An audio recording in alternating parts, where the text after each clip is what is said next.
You're listening to Ricky and Jimmy on Relationships, the show where we uncover the thoughts and behaviors that are sabotaging your relationship and what you can do about it. Jimmy and I are passionate about sharing the ways that imperfect partners like you and I can shift unhealthy relational dynamics and create closeness. So welcome. Drop your defenses and open your heart, eyes, and ears. Let's learn how to be the best partner we can be together.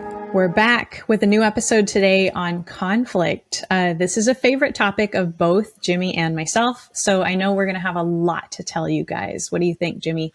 Yeah, I get so pumped up talking about conflict. I mean, so many people have so many questions about conflict, and I love the topic. So we're going to dive into pretty much everything we can cover that you're willing to listen to. I don't care how long this episode is. It might end up being an hour. It might end up being an hour and 15 minutes if we're just hitting on all cylinders. But we're going to talk about what to do when your partner doesn't handle conflict well. How do I bring up stuff to my partner? How do I even know if this is an appropriate thing to bring up? What do I do when they shut down? What do I do when they, just don't really hear me? So I love this topic. I secretly love listening to other people's conflicts and just like dissecting them. I have this, it's a very strange thing. I didn't know I had that in me, but now I know it. If I'm ever listening to somebody else's conflict, I'm just like fascinated. I'm all in. That's all I want to pay attention to. I want to know, oh, she said this and he said that back, but like, why did he actually say that? And why didn't she say this from the get-go? And I bet she's really feeling this. And I just love dissecting it all. I don't think that's unusual. I really don't. Yeah. I really don't. If I am in a public place and I hear two people and they're kind of getting into it, you better believe I'm going to turn the music down in my ears. Good drama. And true. Well, I mean, from a psychology and relationship advice standpoint too, it's really fascinating to hear where people go within that tough conversation. What's that show? What's that show that everybody loved? I don't watch TV. I'm sorry. I have 4 kids, but I don't either, Jimmy. We're in trouble. What is it? Blind. Love is Blind? Is it Love is Blind? People keep talking about. That's sad. Everybody listening is like, how do you both not watch it? I know, we're probably missing out. The thing that I was going to say is people keep telling me you would love watching that because they're always fighting. There's so much drama, and I would really enjoy listening to why they're fighting. But anyways. Well, do you want to know one of the reasons that I love listening to fights? It kind of helps me feel like, okay, the fights that I'm having are normal. Wow, I mean, that's good. That's one good thing. And it to helps get out me of it. to self-reflect a little bit. Like, what would I have done differently, or what should I do differently? Or I catch myself. If you really care about this stuff, for anybody that's listening, and if you dragged your husband Frank along to listen to in the car or something, Frank, I promise you're gonna get something out of this episode because we are fair to both partners. Absolutely. There's things that your partner is probably could do way better, and there's definitely things that you could do better. I know there's things that I could do better. So we're going to talk about all of it. We're not biased towards either one of you. So no, I'm glad you said that. It takes 2 to tango in the world of conflict. It's never just a single partner ever. Yeah. I promise you guys. So yes, we're going to address both sides of it. Yeah, except for abusive situations. We can obviously say, if God forbid you're being abused emotionally, psychologically, then physically. This is not, this is not what we're talking about. Yeah, and get safe. Help. Yeah. Yes. Okay. But we're talking about just the normal. I'll start us off with this truth. Okay. Everyone is going to have conflict. If you get into a relationship with somebody, you're going to experience some form of conflict. Doesn't mean it's bad. Conflict has this negative Let me connotation. take it even farther than that, it's not bad. Jimmy. Yeah. You almost want to have conflict in a relationship. I like because, that. Yeah, I've been in a long-term relationship where we didn't have conflict. And that doesn't mean that everything was rainbows and sunshine. Wow. We got along all the time. It means we never had any actual conversations about the things that bothered us. Yes. So in that way, conflict can be a good thing. It is a good thing. Conflict will be a good thing. It will be a good thing. Or a bad thing, depending on how you handle it. Okay, great. This is the first of many times I'm going to bring up the Gottmans, obviously, but I loved the Gottman book, Fight Right. If anybody is just like, I just want to read a book on conflict, I would pick Fight Right or Julie Bonanno's Secure Love. They're both great. But they drop so many good truths in that book. And I can't remember exactly where I was going with this, but one of the truths was that essentially the way you handle conflict will dictate whether your relationship is fulfilling or not. So this is this is something that No it's pressure. not just like, yeah, this isn't something that we can just brush off lightly. Like we have to figure out how to navigate this in a healthy way. It's vital. It's key. Yeah. I do think, if I could get personal for a second, I do think that was one of the huge contributors to the fact that I'm divorced. That was the relationship where there was no conflict present in a bad way. So I think that's, it can destroy marriages. So you want the conflict to happen. Jimmy and I are going to give you some keys to make it happen in a way that can actually connect a couple. Instead of I love that you apart. brought that up because that is so true. And I'm a very conflict averse person. And I've noticed in a lot of my different relationships that the reason I'm conflict avoidant, even as a people pleaser, like think of a true people pleaser. They don't want conflicts. Like conflict could lead to disconnection, right? The problem is that we avoid it and we suppress and we pretend like we kind of blame ourselves or we question ourselves. Am I really allowed to even like, should this even bother me? Maybe I should just let it go. Not to mention the fact that we probably get with people who tend to also agree with that narrative that's already in our head. Maybe you are too needy, or maybe you're too sensitive and you should just let things go. Why are you making such a big deal about this? And so we start to believe that in ourselves. And my only point is that doesn't lead anywhere. That doesn't lead towards connection. Just because you're not fighting with your partner, just because you're not having conflict, it could mean that you're just suppressing, which also means that you're probably building up a lot of resentment towards them. Absolutely. And so this is going to be a double problem. This is going to be a double-edged sword soon, Right, if you don't do something about it. Yeah. From an attachment perspective, us anxious attachers and people pleasers, we tend to readily take the L, Like we think it's okay if I lose as long as everything stays connected. I'll let them win. I'll let them win. Sure. And you just keep letting them win until you realize this relationship doesn't look anything like what I need it to or what feels safe or good for me. We don't want you to do that. Learning how to fight right, as the Gottmans say, or have conflict well, does not mean that one person's going to lose all the time or somebody's giving up. That's not where we're going with this. I love that. So I'm sure you have somewhere that you're going with it, but I don't have a lesson plan for today. So I'll just start it off. Here's what I believe about conflict. One, the Gottmans do a really good job, and this is not sponsored by the Gottmans. They've influenced a lot of my things, and you'll believe this as true too. They love to talk about ratios and of like positive to negative interactions and emotions that we're feeling, and they say a lot about that. Like, of course, we would all agree that the majority of the time we shouldn't be having these like negative interactions with our partner. So, although conflict is important, vital, we want it to be healthy and safe. That doesn't mean that like every day we're like, well, I had another feeling again, Frank. Like, let me tell you about it. I'm really peeved that you did this and this and that. Yeah. Like, of course, that is also the other side of the coin where it's like, even if you're bringing up conflict in a healthy way using the I statements that we'll talk about in a little bit, but like, it still shouldn't be the majority of your interactions with your partner. You know what I mean? Totally. That's exhausting. So we need to get that out there. That's exhausting. Like, yeah. I know people do actually ask about this one a lot, but really, this is a study that I found a long time ago, and I need to find it again because I quote it constantly. But they did a study where, and Jimmy, you've heard this at least 3 times from me, so just bear with me. Maybe some of the listeners haven't heard it yet. But they did a study where they took 3 different groups of couples. They taught one group how to fight well. They taught another group how to connect with each other and fight well. And the third group, they only taught how to connect. That's it. They were just like, here's some fun dates for you guys. Here's how to ask each other questions and get close. And at the end of the study, which went on for months, they asked the couples how their relationships were doing. The only group that had a better relationship overall at the end of the study was the group that focused on closeness. So you're not wrong when you say we need more of those positive interactions than we do the negative ones. Now, don't get me wrong. Conflict can still sink the ship, but there's no ship if there's not an abundance of positive connecting things happening regularly between you and your partner. And that's something that is first thing on the list. Like Sue Johnson, she talks about that a lot, where it's like, it really does all boil down to emotional connection. And in so many situations where somebody's like I said, I'm not a coach or a counselor, but if somebody was coming to me and they're like, all we do is fight, the first thing I would want to ask both of them and for them to be honest about is, do you actually feel connected to each other? Like, do you genuinely do you feel like you can rely on her? Do you feel like she's there for you when you need her? Do you feel like he's there for you? Can you trust him? Do you feel emotionally connected to this person? Do you feel like there's a culture of appreciation? Do you feel connected? And I would have to venture to say that the majority of those people would say no.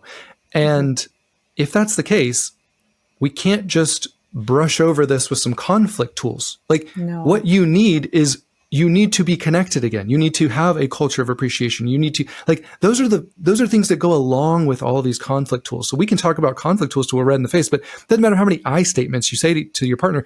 If y'all don't feel emotionally connected, if y'all don't trust each other, bringing out my Southern twang here, if y'all don't trust each other, then like, this is, what are we doing this for? What are we doing this for? Roommates can learn communication skills. You're not roommates, you're lovers. So like, let's act like it. Imagine a room that this couple's in and all you do constantly all day long is put out fires. Like, how good is it going to feel to be in that room with that person? Like, you also need to make that room kind of a fun, relaxing place to be in. Yes, fires are going to pop up every now and then, but if all you're doing is holding the hose, waiting for that fire to break out, that's not going to feel like a place that you want to stay. So 100%. And you know what? This is I'm not going to bring this up too many times, so I'm just going to make a quick blurb about it now. This also, it comes down to the type of person we want to be. I don't want to be the type of person that's just because there's a lot of negative people out there that are they're always looking for a reason to complain. Guess what? I don't want to be blunt, but like nobody wants to be with somebody like that. Nobody wants to be with somebody who's constantly complaining about everything, who sees the world through a negative light. Now, is depression a real thing? Like, of course, I don't want to minimize what you're going through on the inside. But if this is just a personality thing where you're just complaining all the time, you got to change that. Like, it's just, well, do you want to live in that space all the time? Probably not. And they probably don't. And there's probably a lot of reasons why you kind of struggle in that area. I'm just asking you, maybe you should go get some help, because that's not something that you like. Come on, like, you only get one life here. Don't waste it complaining all the time. Right. Jimmy and I want more for you than that. If you're the partner who's like, I am down and complaining all the time, it doesn't have to be like that. We don't want that for you. Your partner certainly doesn't want that for you either. So, and I hope by the end of this, we go through talking about apologies and all that stuff. Like, I hope that you can go to your partner and be like, hey, I bet my complaining attitude really does have a negative effect on you. And I just wanted to say, I'm so sorry. Oh, I love that. I love that. I hope by the end of this, to hear. It's just nice to hear. Or you just get curious and say, how do you feel like I have a complaining attitude the majority of the time? And if they're bold enough to say, yeah, I do, it takes a lot of humility to pursue that conversation and go, okay, well, I want to hear about that. Like, tell me how that affects you. That's love. That's love. Right. That's how you talk to a lover. Anyways, not a roommate. Right. All right. Hit me with something. What's on your mind? Okay. I polled my Instagram audience over at Anxious Hearts Guide, and they threw some amazing questions at me, as they always do. Kim asks how to not raise your voice in conflict. And is raising your voice bad? And I thought that was such a great question, because I think it was a little bit tough one for me, because I grew up in a household that had loud arguments, and not just loud, but intense. And so that, I think, was one of the reasons that I tended to avoid conflict like the plague. Because for myself, when things started to get heated, Jimmy, I start to raise my voice. I'm one of those types, you know. Me too. You too? Oh, that's good to hear. I actually have to be very careful to notice when I'm raising my voice, because it almost feels automatic for me. And I know not everyone's like that, because my wonderful partner doesn't raise his voice at all during conflict, I notice. So that makes me want to talk about two things. And every time I say that, I always forget the second thing. So just forget I said two things. Yeah. At least one thing. Okay. One, we need to learn our partner's conflict tendencies, styles, habits. That's so important, because your partner is either conflict avoidant. They're either conflict, they don't mind conflict. Some people raise their voice a lot. They get real passionate, but they're not actually angry. Like they're just passionate and they just get, so we need to know that. Like it's a very important, there's other people who are just very quiet. They're very reserved. And if somebody's passionate, even though they're not angry, that triggers them in a really bad way. Like I'm that person. If you start yelling at me or like just getting fiery, I'm like, like, can we not, like, are you mad at me? Like, oh, this is terrible feeling. Oh no. And hey, let me interject on the other side of the coin. If I'm in a conflict with someone and they're getting really, really quiet, I feel like they're shutting me out. So that's triggering for me. You're like, are you even listening to me? Exactly. When somebody gets too quiet, it bothers me a lot. So this is where we need to, if you're in a partnership, you need to be having these conversations with your partner. Like I really do want to know your conflict style. You know, like I want to know what triggers you during conflict. We should be asking each other that question. The second thing that I'm actually remembering is I want to do a good job at kind of walking through a basic conflict over the course of this episode. And the first thing that I want to say is our conflicts should be void of criticism and blame and pointing the fingers and like coming in really hot. That's not how we're going to start a conflict. So the yelling thing, like, there's obviously different elements of yelling. Like, so we get into a conflict with somebody and of course it's normal for things to get a little bit passionate. Here's one of the reasons though, that we need to be paying attention to. Why am I getting passionate? Is it because I don't feel heard? Because that's a big thing.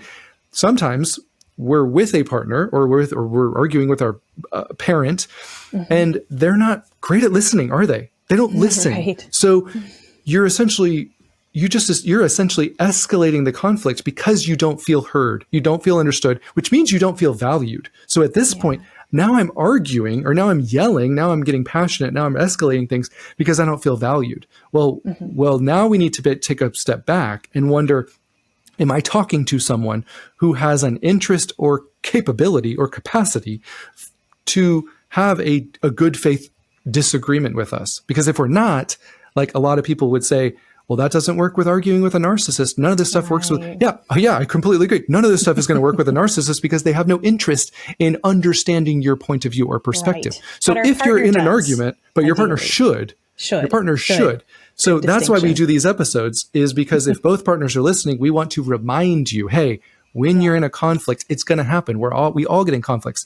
You have to keep at the forefront of your brain, which is really hard to do because when you get passionate, when things get triggered, you dip out of the forefront of your brain and you go back to wherever I was just going to ask if we could get scientific real quick here. Let's do it, please. So when you start getting passionate and your voice starts getting loud, that's the sympathetic system. That's our fight, flight, what are the other? Fight, flight, freeze. Fawn, or flee. Yeah, freeze, all that good stuff. That's the system that starts to take over. The prefrontal cortex, our decision-making part of our brain, shuts down and we head toward the back of the brain where all the lizard stuff happens, where we're just defending ourselves and surviving. And unfortunately, that's also the part of our brain that wants connection with our partner too, but we're going about it in really bad ways when things start getting heated. So because we have to bring all our favorite experts into this stuff too, Stan Tatkin, my favorite, you knew I was going to do it. You knew it. Talks about being your partner's whisperer. And my partner in particular is really amazing at that. When he notices me starting to raise my voice, he's always the first one to go, hey, babe, this is getting a little heated. Let's take a breather. Let's come back to this in like 10 or 20 minutes. Every time. And I know now, because he's my whisperer, I just need to listen to that and go, all right, I'm going to go eat some crackers or something and I'll be back. That was the strangest. You don't eat crackers when you're upset. That's just strangest reason to pause. All right. I love that. Most people would have gone with like, if you were like an AI robot, you would have gone, I take a walk or watch some TV. But I know that you're human because you were like, we're real here. I'm going to go get some saltines and I will see you in 20 minutes. Okay. But that's a really important, I'm sure you had more things to say, but I'm going to interrupt you. That's a really, really important thing to say.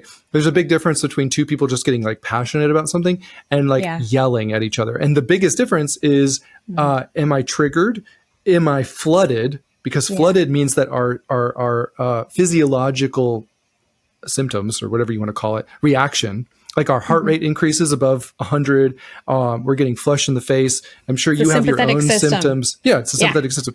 You have to, it's very difficult, but you can train yourself to pay attention to that. Like I know that when my ears get red, that if I'm in an argument and my ears get red, I can, or I get like, if I start to get flush, I can pay attention to that. And because when you're in the moment and when you're passionate and when you're potentially flooded, you won't want to calm down. It's like a child that's throwing a tantrum. Have you ever told them to calm down? That doesn't work. They don't calm down, because they're not in the right headspace. So you're not in the right headspace when you're yelling at your partner and you're getting into these fighting matches. That's what we want to avoid. So one of you has to have the head on the shoulders to say, I think that we're in that zone where Ricky and Jimmy talked about where one of us is flooded. And chances are one of you will be better at that than the other one. True. So identify who that is. True. Yeah. Maybe they'll be watching out for it. And you know what? You have to respect your partner enough to where if they say that, this is all about accepting the influence of each other. If Ricky and I were getting into a thing, her and I friendship matters to me so much that if she was like, Jimmy, I think that you're getting a little heated here, I have to respect that. Even though I don't want to take a break, I would have to respect that and go, okay, I trust her enough to where I'm going to go take a break and we'll come back to this. Now, if I just can say one quick thing to the anxious person, that taking a break, especially if they didn't initiate it, that can be very anxiety producing. So it's very important that if someone initiates a break, which is perfectly healthy, as long as you're not avoiding it and just like, let's never talk about this again. No, a break is we're going to take a break and then come back to this. Even if it's tomorrow, that's fine. It's just important that you say, here's when I want to pick this back up, because what you're feeling matters to me. This discussion matters. Let's pick it back up at this time. And for Frank or an avoidant partner who's listening to this, one thing that my partner will say to me is, even if he's upset, he still says this, I care about this conversation. This is getting heated. We're not going to, we need a cracker break. We'll talk about it tomorrow. But he says, I care about this conversation. We will come back to it. I love that. Sometimes he sounds really angry when he says that, but just hearing the words that he cares about it, then I'm like, okay, this is going to get picked up again. So if I could just establish the foundation, we have to have a relationship with our partner who we love. We have to have a relationship where if something is on our heart, we can bring it up in a safe way. We can talk about that in just a second, but foundationally, if you're in a relationship where you do not feel safe to bring up your concerns, desires, dreams, feelings, needs, that's your relationship is headed in a bad direction.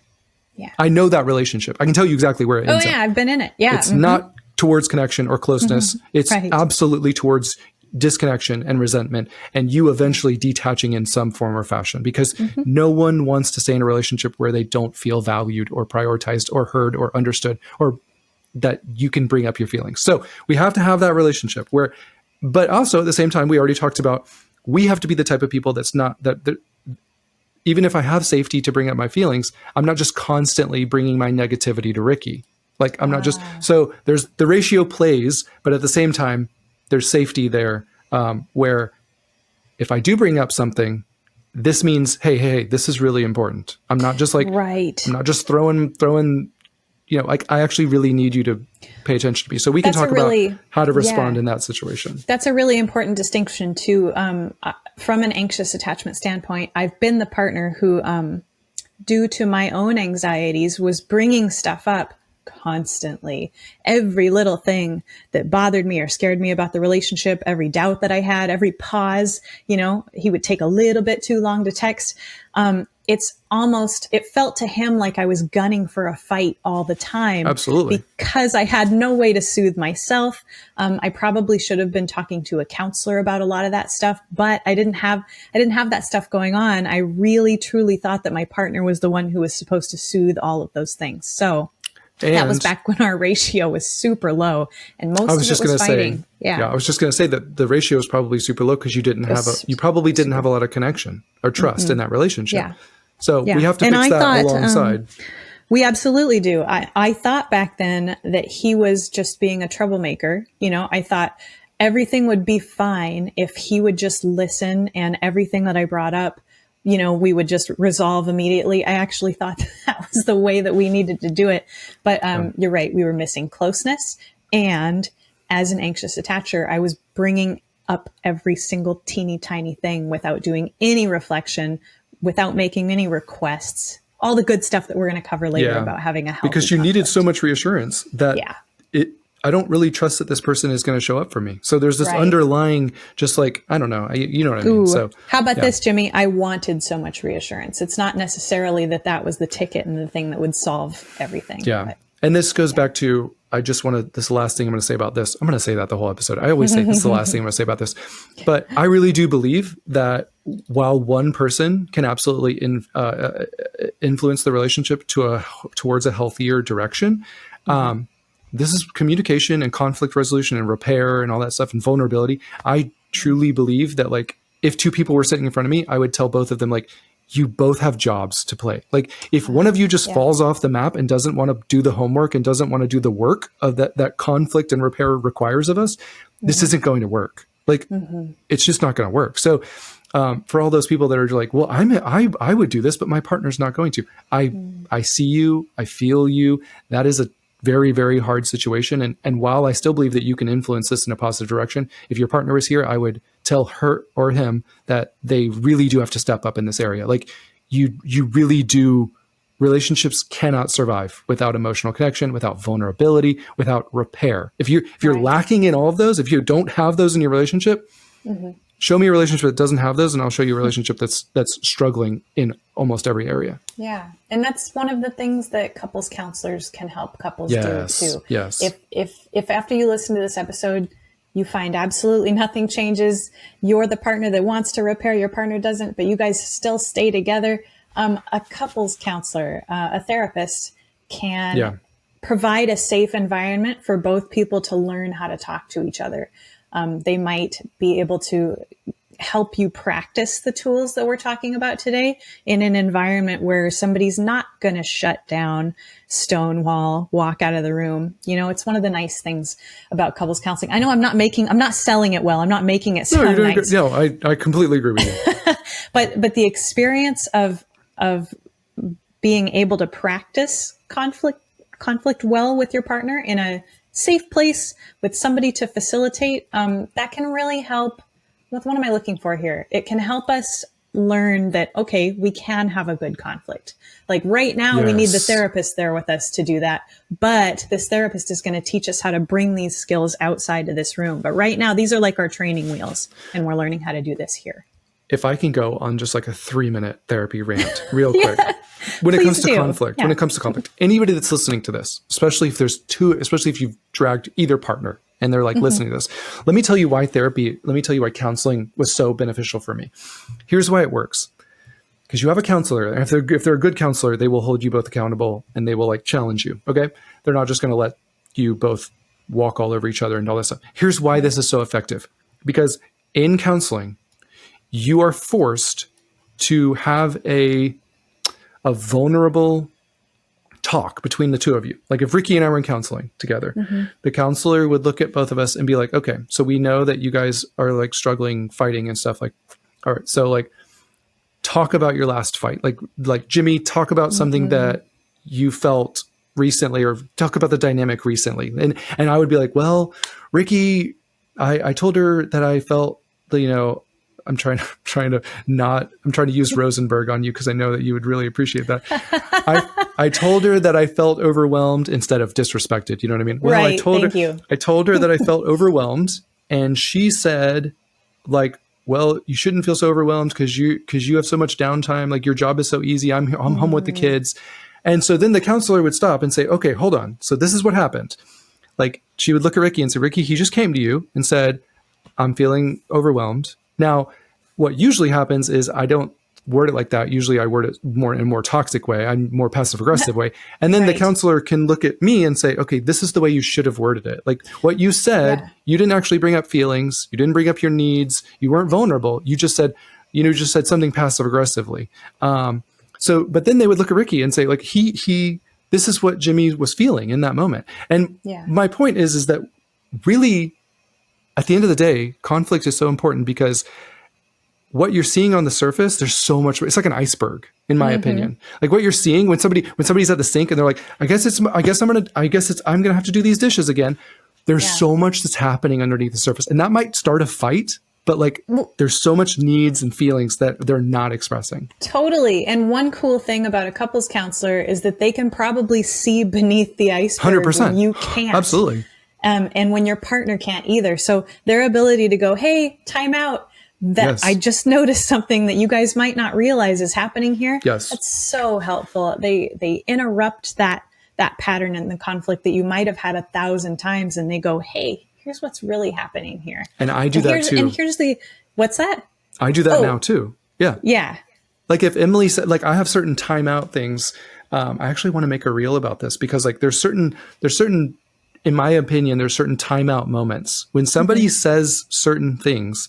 Those are timeout moments. If somebody's, I recognize when somebody's passive aggressive. Like if somebody's like, I guess it's my job to take the trash out. Right. Yes. There's something there. And like, so I get very curious when Emily, I'm a little bit better at like identifying and expressing my feelings than Emily is. Probably because she's not as interested in this world as I am. So she will still, so she might slip and say some passive aggressive things or say some like critical things. My partner as well, Jimmy. Same thing. For sure. That's all I do is read about this stuff. So I'm the one who notices that was a passive aggressive comment. We're going to stop. So I immediately take a time out and I get curious. I'm like, hey, what was going on there? Like and sometimes they will kind of backtrack and they'll just be like, oh, whatever. They'll blow it off. And I'm like, no, you said this. Like, are you feeling something? Like, or is there something else going on? Because clearly when people, and this is what's so hard when people are not used to being vulnerable. And a lot of us are we have this uncomfortable feeling of vulnerability. Like we kind of avoid it. But if you're really honest, like when somebody says something like that, I guess it's just my job to do the dishes. They are feeling something, aren't they? Yeah. They're needing something, aren't they? Yeah. Like, and so when we actually have, like, I just want anybody listening, I just want you to have a partnership where you don't feel like you have to say that. You can come to them and be like, you know what? Like, I've done the dishes 5 nights in a row and I'm just extremely overwhelmed. And if I'm being honest, like frustrated that you haven't like offered to do them. You haven't thanked me for doing them. I just feel very alone in this. And I want you to have a partnership where when you come to them vulnerably and respectfully, was there anything disrespectful about what I said? No. Right. I just shared what's happening. Like, now you can take it disrespectfully, and we can go off on a tangent about this because people will take your words as disrespect all day long. Like, you could, if I said I feel very alone because I've done the dishes all of my analogies come back to the dishes. They do. I'm noticing it. You can obviously say, oh my gosh, like I was at work I worked 60 hours this week. You're going to complain about the dishes? Of course people are going to do that. I want us to get to the point, and we'll go into that in just a second. Like, what are the main responses that really get in the way of connection and closeness and all that stuff? But people are going to get defensive about all kinds of stuff. But that's not the path that we want you to choose. Totally. I didn't mean to interrupt you there. I'm excited because I have a Sue Johnson quote, and I know I love Sue Johnson quotes. Her. I know. So Sue Johnson poetically wrote, "The anger, the criticism, the demands are really cries to their lovers, calls to stir their hearts, to draw their mates back in emotionally and reestablish a sense of safe connection." So in my new book that's almost done here, the Anxious and Avoidant, Healing the Dynamic, that's what the title will be. I have a whole section on all the wonderful things that Sue writes about connection and how the criticism and anger, all those things are actually cries for connection. Like she said, I'm butchering this, Jimmy, but I wrote, every argument, conflict, complaint, and criticism is a fumbled attempt to ask, do I matter to you? And that's 100%. What really, that's what I think we're trying to get at here with a lot of this. A lot of the things that our partner's saying and doing that's so frustrating, they really are cries for connection. And so and that's part of the reason why conflict can be kind of great too, because you see your partner getting upset. That's an opportunity to learn something about them. It's an opportunity to connect and figure out what's bugging them so that you guys can make it great. That's what leads to a deeper bond, and that's what leads to more connection. You can navigate conflict in a healthy way. It just takes one partner who's willing to find their deeper feelings instead of leading with passive aggressiveness, instead of leading with criticism, instead of leading with blame, instead of leading with anger. I've already processed that, and I've already did whatever I needed to do some journaling, decide, is this appropriate to bring up? Is this an appropriate time to bring this up? Or is this something that I just need to, like, you know what I mean? You gotta, what's the word? Like, or what's the phrase? Like, no, I don't know. But are you needing to think more about it? Is that what you're saying? Yeah, like not everything is worth the fight. Like sometimes you pick your battles. Pick your battles is what I'm saying. The squeeze. Yeah, right. Sometimes it's not. So I like that one too. Yeah, like you have to, like, of course, picking your battles. There's discernment when it comes to bringing up conflicts, and that's something that you have to figure out on your own. I don't know what that looks like for your relationship, but for me personally, and I bet this is true for you, if something's really on Emily's heart, if something's really bothering her, if she's feeling something, I want to know. Yeah, I certainly want to know. 100% I want to know. I want you to be able to bring that up to me, and I want you to be able to express what you're feeling and feel safe that you're actually going to be heard, even if I don't agree with it. I might, she says things all the time that I don't agree with. She said something today that I didn't agree with. She said, she said, we were doing some like tasks together, and she was like, she came to me vulnerably, and she said, sometimes when we're doing stuff together, this isn't a feeling, so I'm not saying this is a perfect example. She said, I don't really feel like you like finish the task. Like we were putting up ceiling fans on the back porch. She was like, you put up the fans, but then you kind of like left your screwdrivers and stuff on the table. I immediately thought defensive things. I was like, babe, like as soon as I got done, the kids like did this and that. Like I had to get to making dinner, and I was doing all this other stuff. Like, how can you not see that? Right. But I didn't do that. I was like, oh, okay, she's feeling something. So like, I was like, tell me about what's going on. Like, so obviously I left that stuff like that kind of made you feel overwhelmed. Sometimes you have to, I'm not saying that we need to be each other's coach or therapist, but sometimes she's not great at like articulating feelings. So I'll just be like, did you feel like overwhelmed or did you feel like abandoned in that? And she was like, yeah, I felt abandoned. I felt like it was only my responsibility. And I was like, yeah, that makes sense. Like that makes sense that you would look at that stuff and be like, I guess I'm the one that has to, I know what that feeling's like. So I can now validate that. And we'll get into why validation is so important. But anyways, that's just an example of how we can default to defensiveness in our head, but lead with curiosity and And it's okay. It's okay for one partner to be better at that than the other too. This is where the folks chime in the comments and say, well, how come I have to be the one who does it all the time? Yeah. And it's like, I bet I'm willing to bet that your partner has some skills that you don't, like it's not always just one perfect person who does everything right and then a troublemaker. It's usually two people who have different skills for different parts of conflict. And it's really important to acknowledge both those people's skills. It really is. I'm sure Emily's better at some parts of conflict than you are. Oh yeah. I'm better at all kinds of stuff than I am. But we also are doing this because we want both partners to hold themselves accountable to learning these things. So we're not giving anyone a pass, but at the same time, yes, you probably are better. And I do want your partner to step up. I can empathize with where you're at. But at the same time, sometimes we just have to be the leader in this area where it's like, hey, I'm going to lead in this healthy conflict arena. And you can do that. You can do that. You do not have control over their reactions, but you have control over how you bring things up and how you're vulnerable and respectful. And if they do not respond in a healthy way and they start to get kind of toxic, you have the option and the responsibility to set those healthy boundaries and say, so I'm trying to make this conflict as healthy as possible. If there's any name calling or yelling, like I'm going to take a break so that we can both, because this matters to me. I do not want to do this in an unhealthy way. So I'm going to come to you vulnerably and respectfully. I would appreciate if you did that back to me. But if you don't, this is the actions that I'm going to take. And that's not rude. That's not disrespectful. That's just setting a standard for this relationship. This is how I'm going to treat you. Yeah, I love it. We need a nickname for Frank's partner, by the way, because I wanted to speak directly to Frank's partner. Right. Cheryl, I was something like that. Yeah, I love that. I don't know. Yeah. I'm kind of going for boomer names, I think, but I love that. Okay, so this one's for Cheryl. I think I'm more often the Frank in relationships than not. So just, That's good. I'm the you know, Cheryl. So we're are you making a great usually team all here. right? Yeah, I'm usually the Frank, and I want Cheryl to know that I really, really appreciate it when my partner gives me a little bit of grace in the ways that I am not as good at as he is. So good. Like how we started the episode off.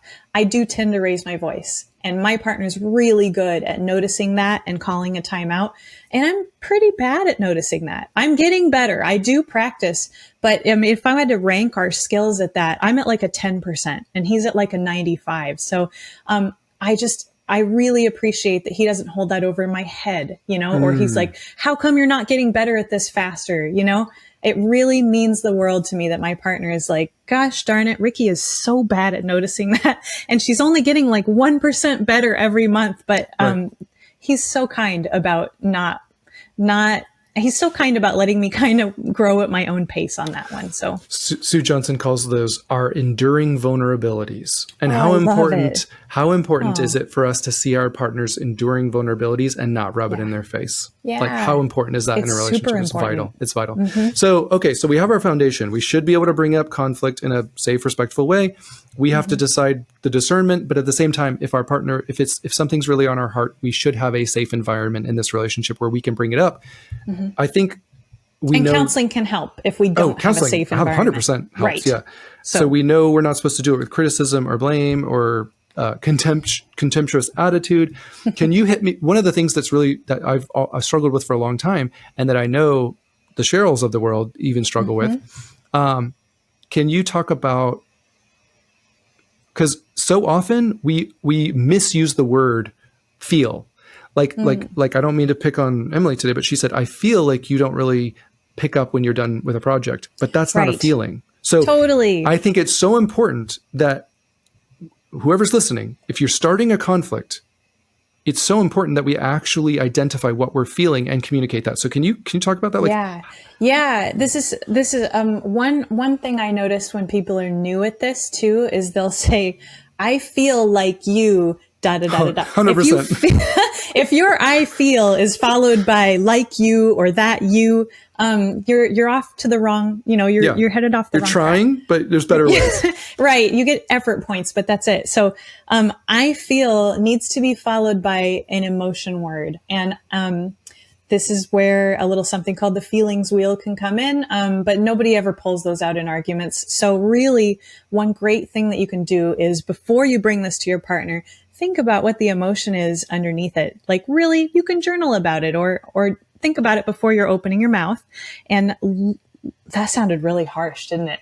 Think about it before you bring it to them. Really should. We really should. Our mouths are dangerous if we're throwing things out willy-nilly, Especially when we're not in our frontal lobe. Yeah. Totally. So some things that you might be feeling are not... It should be something that you can say that there's no way that anyone ever could disagree with you, right? Like... Right. If they might still try, but they might try. A loving partner shouldn't be disagreeing with these things. Right. For example, if I say I feel disrespected, someone could say, well, I wasn't disrespecting you. See, it's easy for them to tear that down. But if I come to my partner and I say, I feel lonely, man, nobody gets to tell me how, that's an emotion that I'm feeling. If I feel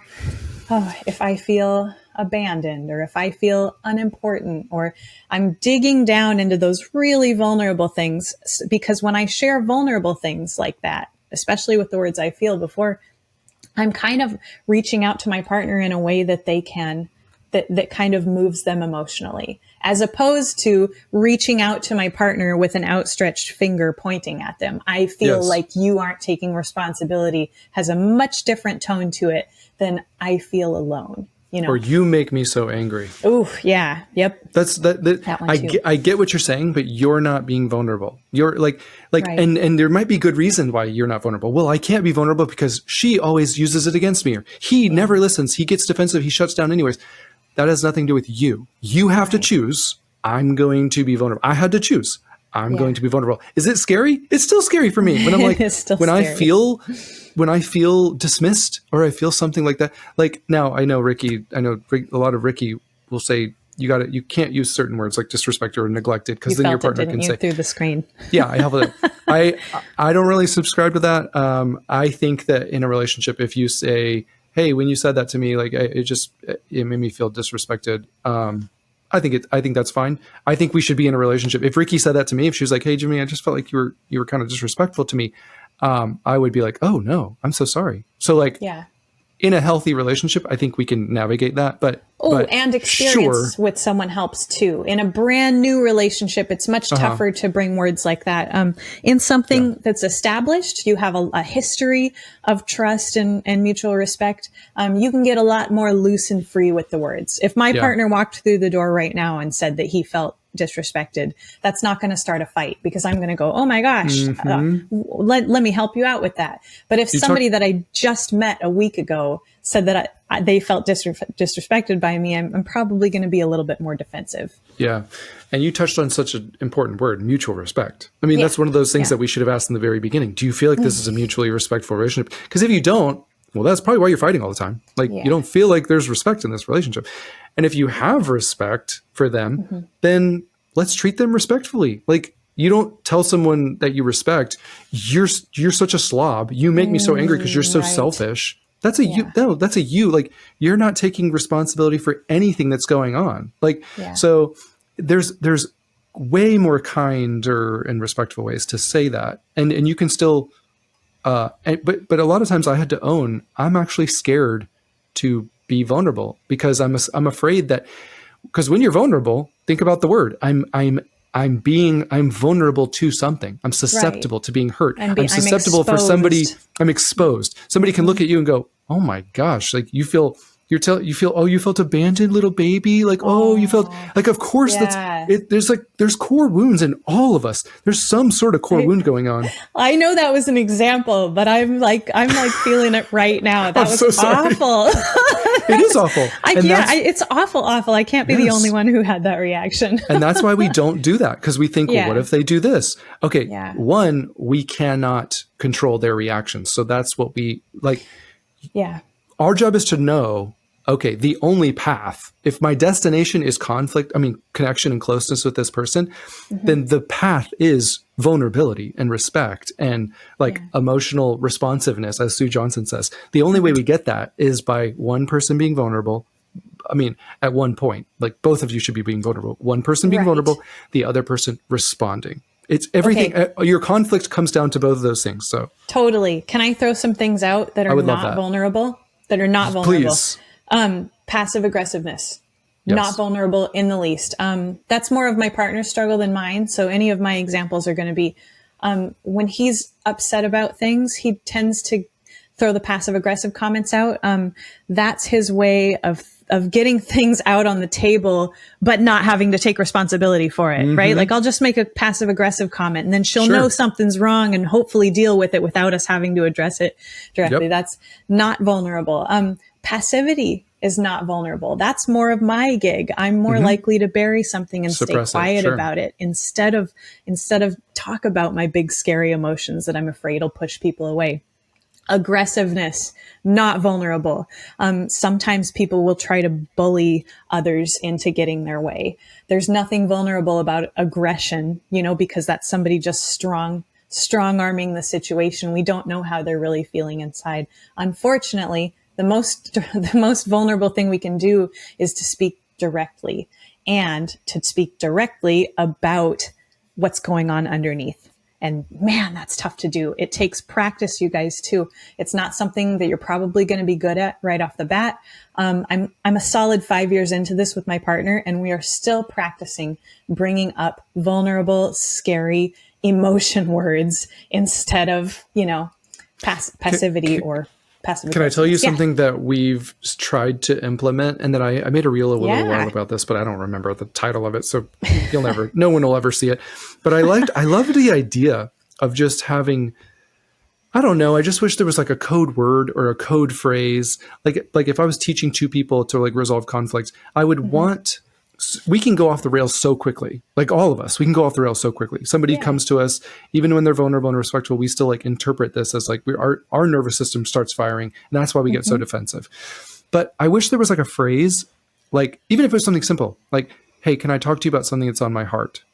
And that phrase should trigger us to stop and go, oh, this is one of those moments that Ricky and Jimmy were talking about, or my counselor was talking about. This is one of those moments where, okay, so he's about to bring something up, or she's about to bring something up, and she's going to try to be vulnerable and use I statements.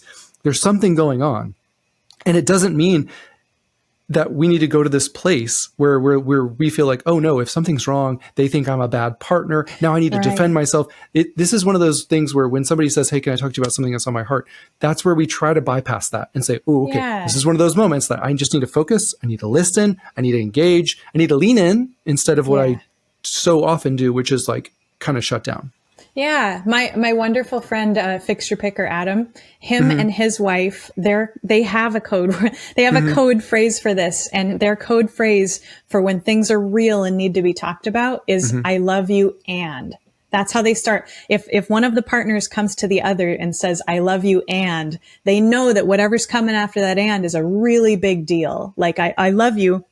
And I need to have a heart to heart with you about the dishes, right? Like it's like, this isn't something that should be brushed off or taken lightly. I love you. And means it's time to get real about it. I love that. So what's the next logical step in this? We've talked about kind of how Cheryl brings up, or because so often in relationships, there's one partner that tends to do more of the bringing up, like vulnerable feelings. There's so often that's true. And a lot of times it's the guys that don't really bring up vulnerable feelings, because we just have this like thing where we feel like we need to be strong and we need to be like, we see vulnerability as weakness, or we see all these kind of like this kind of emotion stuff. We see it as very feminine and it doesn't seem masculine.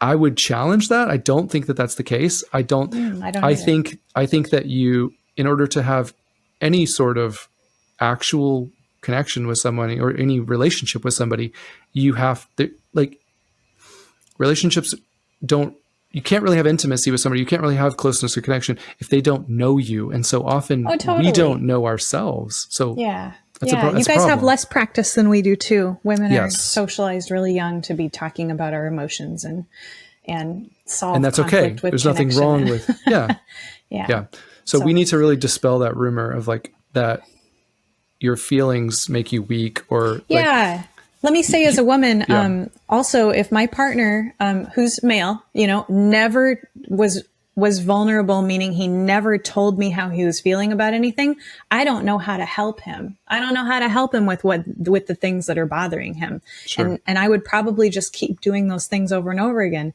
because I don't know. And I don't want that. So it doesn't mean I want him to sit on the couch and cry and watch Hallmark movies with me. Vulnerability means I want him to tell me what's really going on with him and not try to hide it or not try to get aggressive with it. That's the kind of vulnerability we're asking for. I love that, because that's a huge distinction that people miss. We're not talking about sitting on the couch crying at Hallmark movies. Eating crackers. We're simply talking about, you have an inner world. You have desires. You have needs. Talk about them with your most intimate partner. That's all we're talking about. Like, that's what connection and closeness demands. Like, if you never talk about, if you're just going to suppress all that stuff, your partner is not going to know you, and they're not going to feel connected to you because they don't know you. So if you struggle with, like, well, am I even allowed to have needs? Does that, like, I don't want to appear needy. Like, I can understand that and I can empathize with that. But at the same time, you having needs in a relationship doesn't make you needy. Everyone has needs. A relationship between two people has some sort of, like, we all have certain needs to feel valued and prioritized. You do too. If I asked a man, what do you need to feel respected? They can answer that question like that. Yeah. But if I ask them, well, what do you need to feel loved? They're like, what? I don't understand. I don't know. Whoa. Needs are weakness. But if I ask them, what do you need to feel respected by your partner? They're like, oh, I can tell you plenty of things. Right. So we all have needs.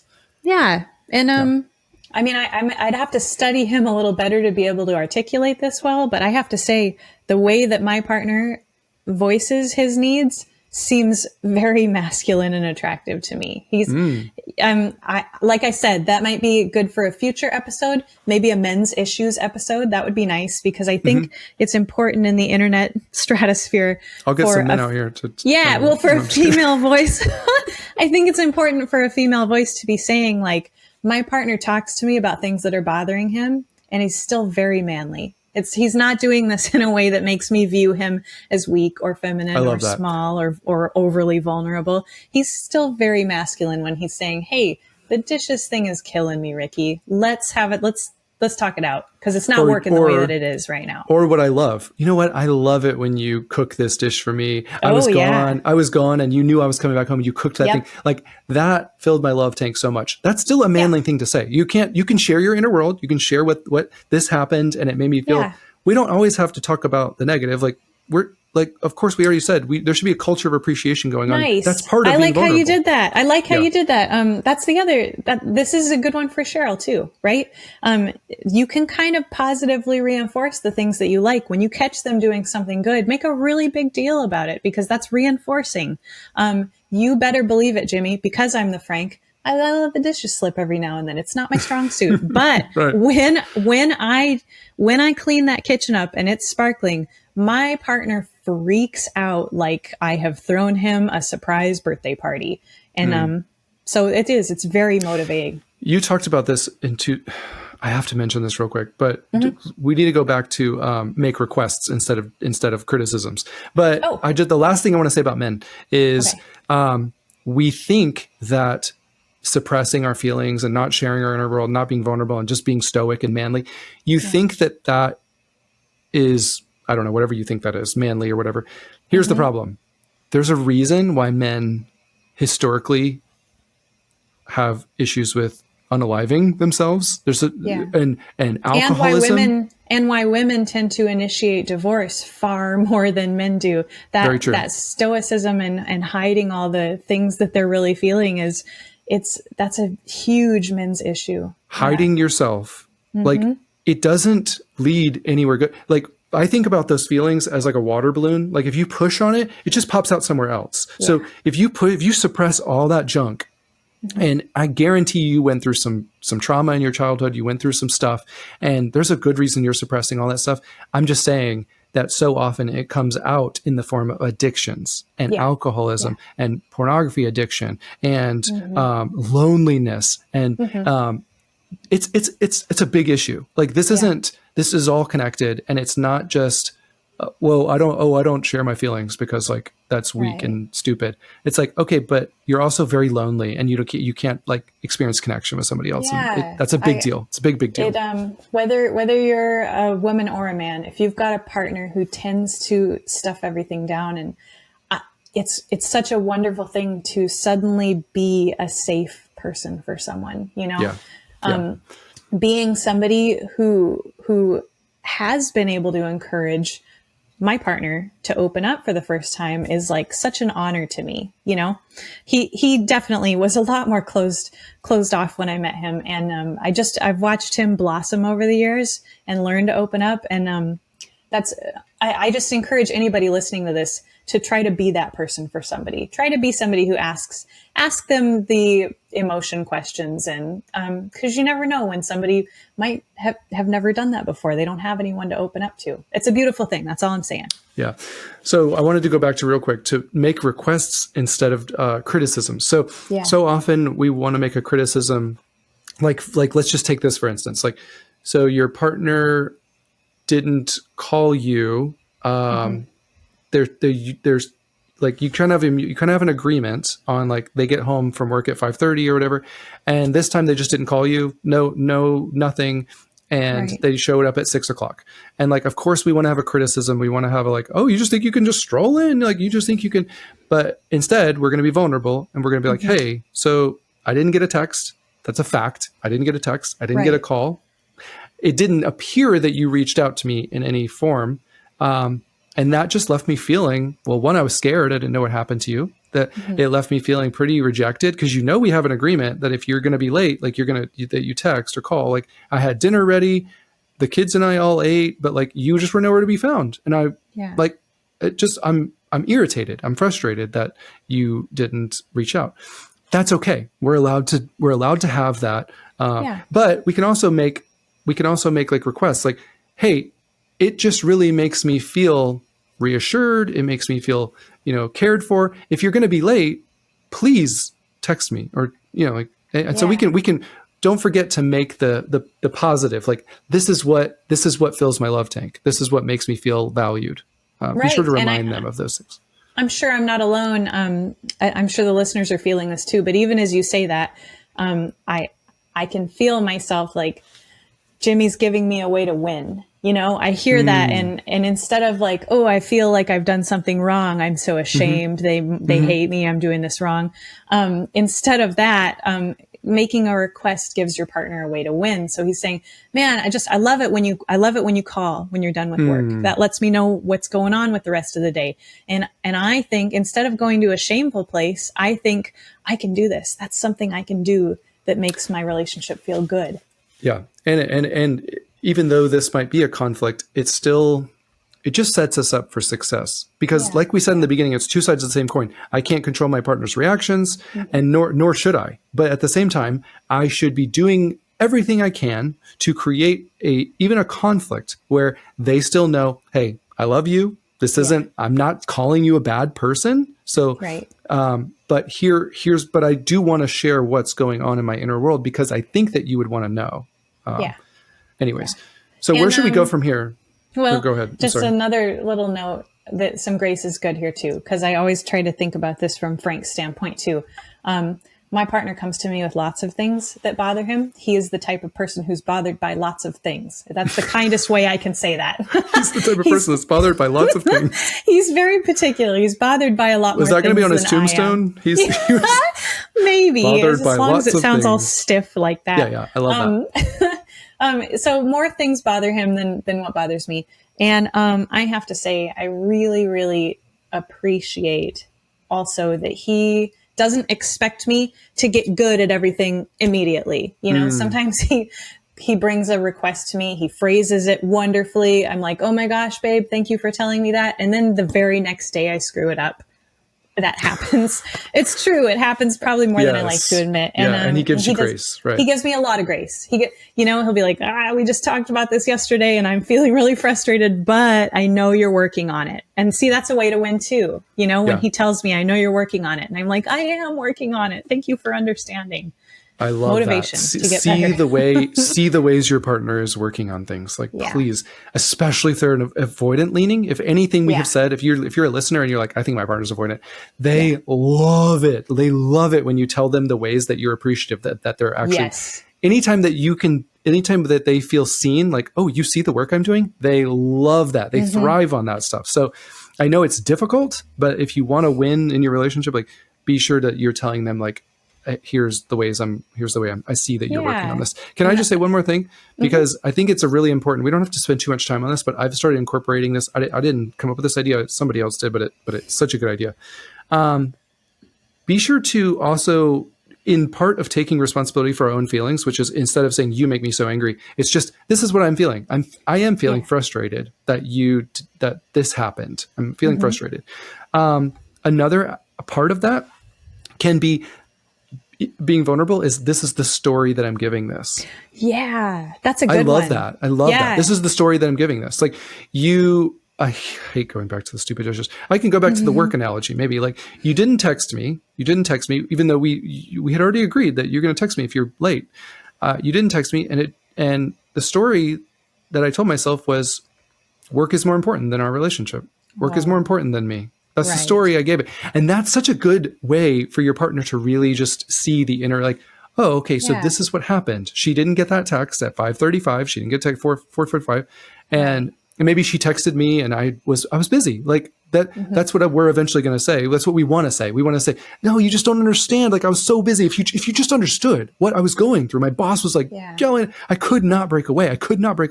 That's what we want to say that's what we want to say, but that's not what we should do in that moment, because our partners are just vulnerably telling us about their experience. And I think that's such a great addition. Like, this is the story I gave this. I actually have a dishes story that uses this as the story I'm telling myself. And love it.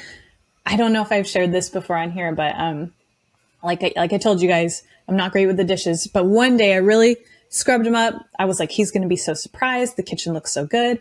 And then I went off to read a book and relax and enjoy the fruits of my labor, that wonderful clean kitchen. So my partner, he like he like knocks on the bedroom door, and he's like, hey, can I talk to you about something? And I thought, well, that's weird. That's not how I was expecting him to thank me for the dishes, Right. And he steps in and he looks so confused and he's like, so this is the story I'm telling myself. He's like, wow. It's probably wrong. And he's like, thought I would check with you first. He said, there's a single dish left in the sink. I noticed the kitchen is sparkling except for one single dish. And he's like, and the story I'm telling myself is that you left that dish there to spite me. And he said, then I thought, that sounds crazy. I'm going to check with her on that first. And I was like, oh my gosh, babe, you know what? So our sink is divided, right? There's one well, and then there's another one. I didn't even see that dish. I had like total tunnel vision, totally cleaned out the one side, did not see that there was one hanging out because I'm Frank. And, I said, wow, I am so glad you checked with me because I would never do that. I'm not the type of person that just leaves a single dish to spite my partner. And I'm actually going to go clean that right now. He said, don't worry about it. I already cleaned it. And he's like, and like the other part of my brain knew that you would never do that. So he's like, I'm really glad I came in here and checked. I love that. That's really being vulnerable. Yeah, totally. Because sometimes the story that we're telling ourselves is wrong, Most of the time. So it's a great thing to check. It's a great That's why we have to challenge ourselves. That does not mean I'm saying question all your needs and am I even allowed to bring this up? No, I'm not saying that. No. Like most of the time, I would say that, how do I say this? I'm not a very articulate person. Let's take an anxious and avoidant dynamic. The anxious person they question themselves. Am I even allowed to bring this up? To that person, I would say, you probably need to bring up more things. Yeah, self-doubt. If you're high you have a lot of self-doubt. Mm-hmm. Yeah. Or at least you need to bring it up. Like, I don't know how to word it, but usually you just need to do the opposite. If you question yourself a lot and you suppress, then you need to be more vocal. Yes. Like, that's so great. Yeah. That's a perfect way to say it. I'm more anxious in my relationship and my partner is more avoidant.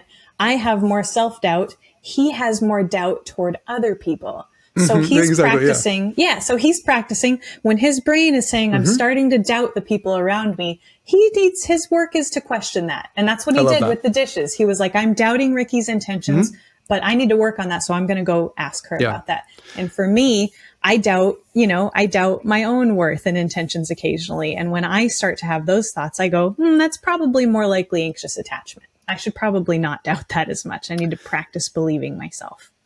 Can we move into, because I don't think we've spent a lot of time on just so let's say somebody brings something up vulnerably and respectfully, and this person is still reacting in an unhealthy way. Can we talk a little bit about like the unhealthy reactions that we can all have, like the defensiveness and the stonewalling and kind of like what's the appropriate response to somebody doing that stuff? Totally. Okay. Gottman's 4 horsemen of the apocalypse are actually the things that they've found that when present during conflict tend to predict divorce and breakup. And we don't want that for you. So some of the things that people do regularly, I come to my partner and I say, the dishes aren't done, which you guys know I don't care about, but this is pretend. So you're so lazy. Right. Yeah. I come to my partner and I say, you are so lazy. The dishes aren't done. That one's contempt. Right? When we are holding ourselves above our partner, acting like we're better than them, acting that they're so bad at something, contempt is a rough one. That's not a great way to bring up conflict, and it's not a great way to receive conflict either. But thankfully, the Gottmans also wrote about antidotes to each of these. So the antidote to contempt is to describe your own feelings and needs, like we've been talking about throughout this episode. Yeah. Contempt is the number one predictor for them. If you ask them, it's the worst one. Yeah. If you've asked them what's the number one reason people break up, it's because of contempt. So make sure that you do not have if you have a prideful, if you think you're better than your partner, if you look down your nose at them, if you wag your finger at them, you're so stupid. Like, how could you do that? Yes. That is the number one predictor of why you're not going to have a fulfilling relationship. Totally. So. And I would like to really caution my anxious listeners also that we kind of struggle with contempt. For sure. Anytime you're pointing at somebody and saying they're avoidant, they do this, they do this, they do this, you're kind of putting yourself on a pedestal as the better, more effortful partner. And that's rough. So, the antidote for for it to get contempt, not just what you mentioned, but if that person is like, yeah, but how can I not, like, I'm so angry at them. The reason you're so angry at them is because you're in a relationship where you don't feel valued and prioritized. Let's be honest. You don't feel like you can trust this person. You don't feel like there's emotional connection. Right. There's really, that path leads to resentment. You're going to experience some form of contempt because you're bottling all this stuff up. You're not truly being vulnerable. You're not setting any healthy boundaries. And so you're truly furious because you don't feel valued. You don't feel like, anyone who feels like they're being treated unfairly is going to be understandably angry. Yes. But the solution is not yelling louder. The solution is not criticism or blame. The solution is vulnerability. Usually counseling. And counseling. Usually counseling. Yeah. But a counselor will help you become vulnerable so that you're not so busy saying, you're not doing this. You're more likely to say, I feel this way. Yeah. And you're saying right now, but they're not going to respond in a healthy way. Once again, I can't control that, nor can you. Right. If they want connection and closeness with you, they have to learn how to respond in a vulnerable, in a respectful way. And that's what we're going to talk about in just a second. It's true. But you can hit all the four. Yeah, I'll hit the other ones too. Stonewalling's rough. This is one that the avoidants are more guilty of. That would be when conflict rears its head or something feels uncomfortable. You build a wall and you shut your partner out, or you work extra long hours, or you refuse to talk about something. Stonewalling hurts both partners. I want to say that. I mean, it hurts the stonewaller because they're alone behind a stone wall, and it hurts the person trying to connect with them too. They feel very alone. The antidote, unfortunately, stonewallers, is physiological self-soothing so that you can have the tough conversations. Boy, that is easier said than done, but that can also be something that if you completely shut down and wall people off as soon as conflict comes up, a counselor would be a great person to talk to about that. A counselor can give you awesome tools for some self-soothing. If that seems too extreme and you're not ready to take it that far, honestly, just some big, deep breaths before you engage with something, or to even maybe journal, plan out what you want to say. Like going in with a plan can help a little bit too. But unfortunately, the antidote to stonewalling is learning to climb over that wall and connect with somebody instead of shutting them out. This is something that you will have to take personal responsibility for. If you're shutting down because somebody comes at you so aggressively and so critically and they're blaming you, it makes sense why you shut down, but that is also not an appropriate. You can set boundaries around that. You can say, hey, like, I need you to approach me in a different way. That's not being disrespectful. That's not being rude. That's like, hey, I can't hear you very well when you're pointing your finger at me and you're raising your voice. Is there a different way we can do this? Because I could really show up. I want to show up for you, but I can't do that if you're just going to lead with criticism and blame and point your finger at me and say, you're so this. I would love for us to find a different way to do that. When we have a relationship with somebody who stonewalls, it's very, very triggering because oftentimes they don't realize it. They're very, they're not usually in touch with their own feelings. They're very, I don't know why to use the word afraid, but vulnerability. They're looking for safety behind that wall. 100%. 100%. Yeah, exactly. Yeah. But that is going to trigger you. 100%. That's going to trigger you. And you're going to either push further, as in get more aggressive, get more critical, because you're just trying to reach them. You're really asking the question, are you there for me? And they're saying no. And you're panicking. So especially if you have anxious attachment, your fear of abandonment is being realized. They're abandoning you right now. So of course, so you're either going to go into your fight, flight, or freeze. You're going to do one of those things, and usually you're going to fight, and that's going to only trigger them worse. So the trick is recognizing the dynamic that we're in. So if you're with somebody who stonewalls, that's something where you need to have a conversation with them during a calm time. Hey, let's run through a normal conflict that we had. I get why you just kind of shut down. You're seeking safety and you probably feel unfairly blamed. You most likely feel, you should tell them this because they will be honest with you. Ask, in those moments, do you feel like whatever you say is going to be used against you? Guarantee they say yes. Guarantee they say yes. They're going to say, I don't feel like I can say anything that's not going to be used against me or that's just going to hurt this relationship. Why would I speak if you seem so angry, why would I speak if that's just going to lead to you being more angry, and that's just going to lead to more conflict? I just want to get past this, because I know in 2 days from now you're not going to care anymore. So, not to mention the fact that inside they're just like completely, like we talked about in the beginning, their brain has shut off. They are now in fight, flight, or freeze. And guess what? They chose freeze. That's where their brain defaults. So, should I move on to the next one? Yeah, let's do it. Okay. I guess defensiveness is maybe my favorite of the 4 horsemen. Absolutely. Because it's the one I struggle with the most. That's anytime your partner brings something up, your first and most immediate move is to deny or explain, or that's what I do. It's very hard for me to accept that I have done something wrong. And it's very hard for me to have my partner looking at me with the eyes that are accusing me of doing something wrong. So, and that's why it's so important that we all lead with, "Hey, I don't think you're a bad partner." Like, that's helpful. That's why it's so important that we lead with this. Gottman's call them soft startups. You can call it whatever you want. You can just call it being a kind person. Like, "Hey, something's going on. I know that you have a tendency to feel like I'm blaming you and I'm calling you a bad partner. That is not happening. I just want to be vulnerable with you in this moment." You know? And my army of Franks out there who are just like me.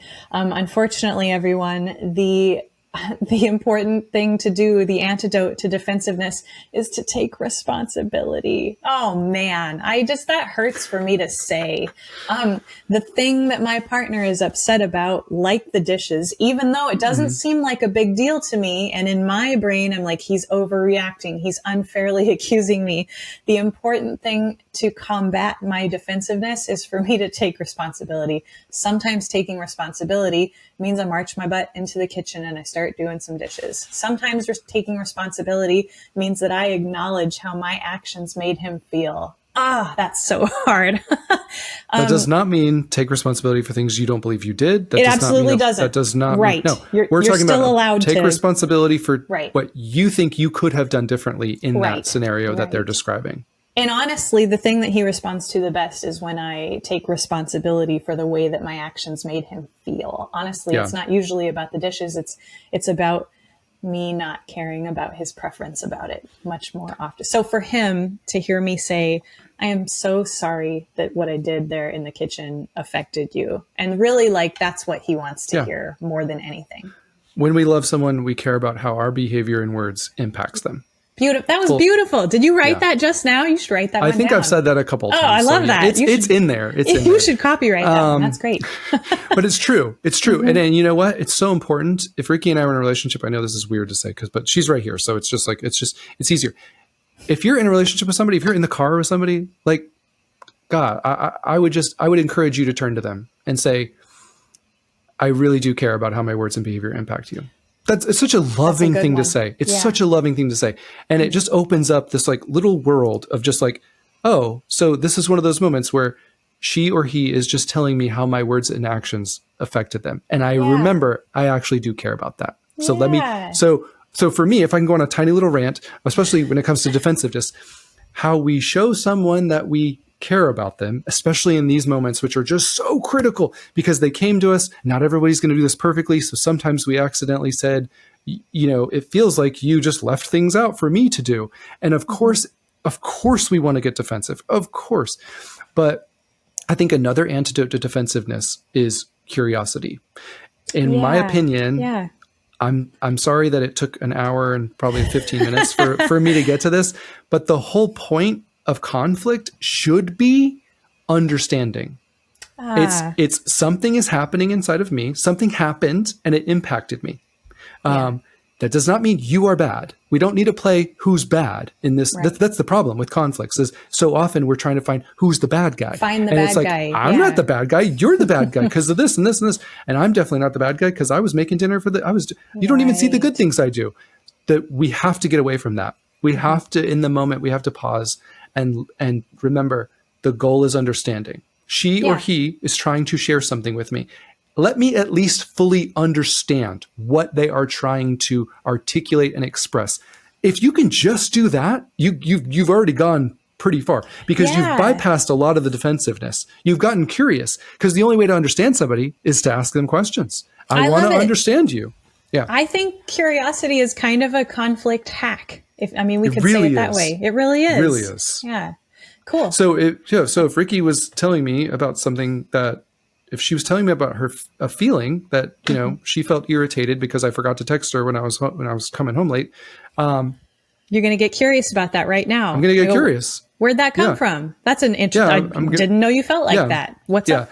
What's up with that? Or maybe you forgot that you made that agreement and you can go, I totally forgot that we made that agreement, but I really do care about how that impacted you. And this is where I know you had something to say, so I don't want to derail you, but, it's just the last horseman. No big deal. We can, it's the last horseman. Criticism. We've talked about criticism a lot. But we can talk, we've talked about criticism. What's the antidote to criticism? Let me guess. What's the antidote to criticism? Being kind? No, you said it earlier. Actually, the antidote to criticism is the gentle startup. So instead of hammering Frank all the time about all the things that he does wrong, the gentle startup means, hey, there's something I want to talk to you about. It's been bothering me. That's a gentle startup as opposed to, you are so bad at doing dishes. Yeah. Oh my gosh, this again? Exactly. Oh, I'm about to unload on you. And there's one more thing we haven't talked about that I forgot that I didn't write any notes for this. But when we're in a conflict, we have to stay on task. We cannot bring up, this is not about bringing up things from 4 years ago. You always do this. You always do that. We want always and never to be struck from the conflict dialogue. Absolutely. Let's try to not use those words at all. I dare any two people who are listening right now, don't bring things up with criticism, passive aggressiveness, blame, yelling, all that stuff that we've already talked about. Don't do that. Bring it up with I statements and feelings. And then for the other person, I dare you to lead with curiosity, try not to get defensive, recognize what is a defensive statement.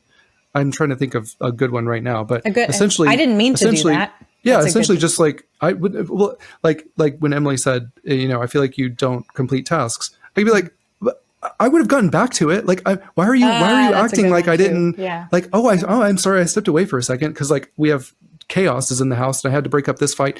Yeah. It's essentially just, here's why I'm not wrong. Here's why I didn't do anything wrong. Right. Here's why I'm not the bad guy. Right. Here's why I'm not the bad guy. Yeah. So recognize those things. And even if you're in the middle of the conflict, if Ricky and I were having a conflict, I could be like, it sounds like you feel like I'm calling you the bad guy. And you'd be like, yeah, because you. And so we need to recognize that what's our goal? Our goal is understanding. Our goal is making sure this person knows that we care about how our behavior and words impact them. So if that's our goal, then we should be at least asking questions. What led you to feel that way?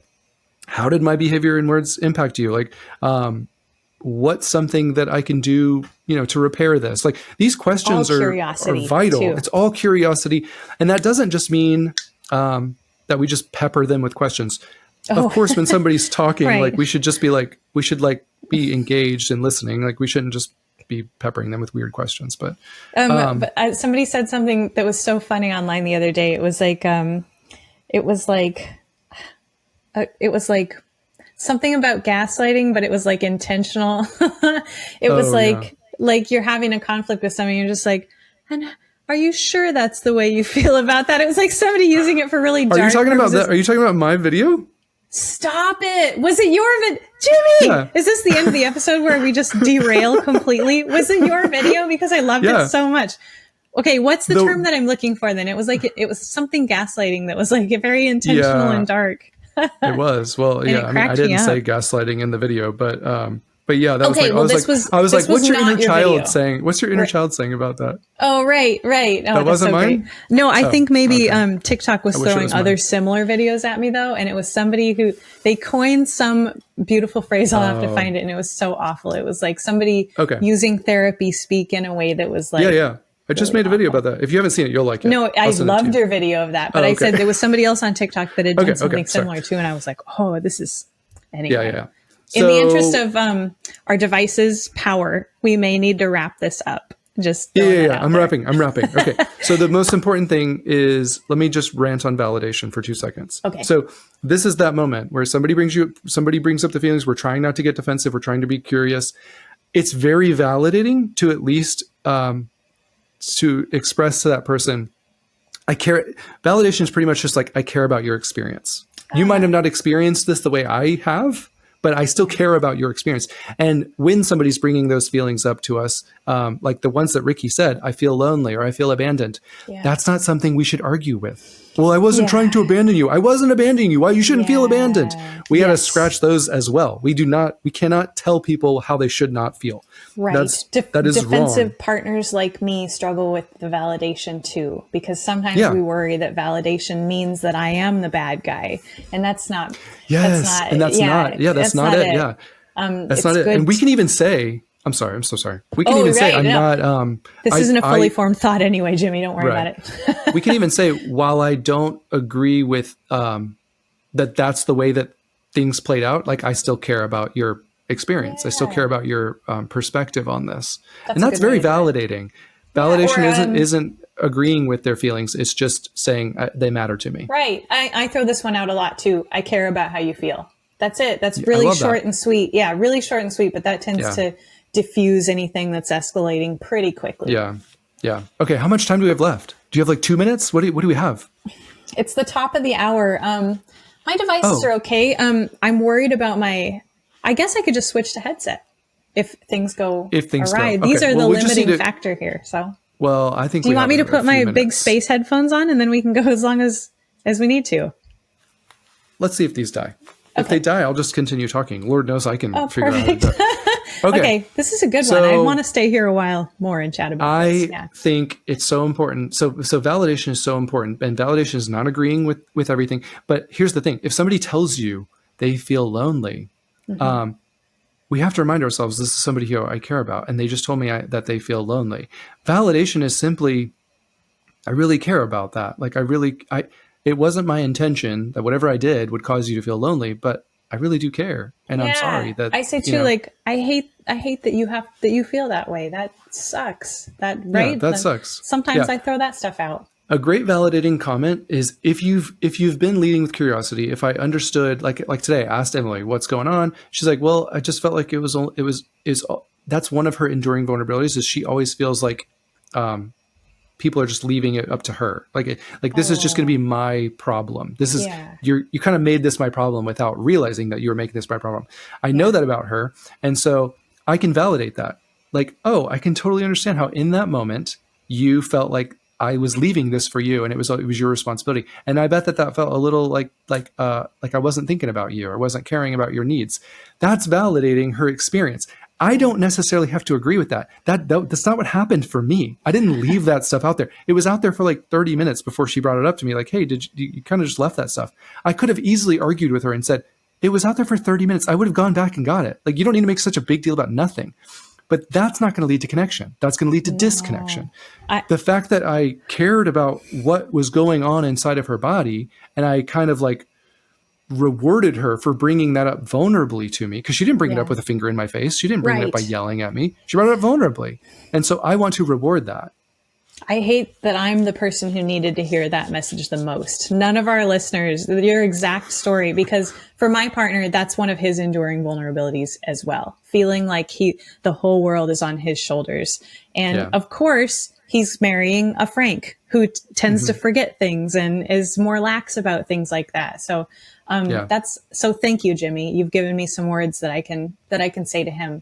Validation it's a tough one to master. It is such a tough practice. One. Yeah, it does.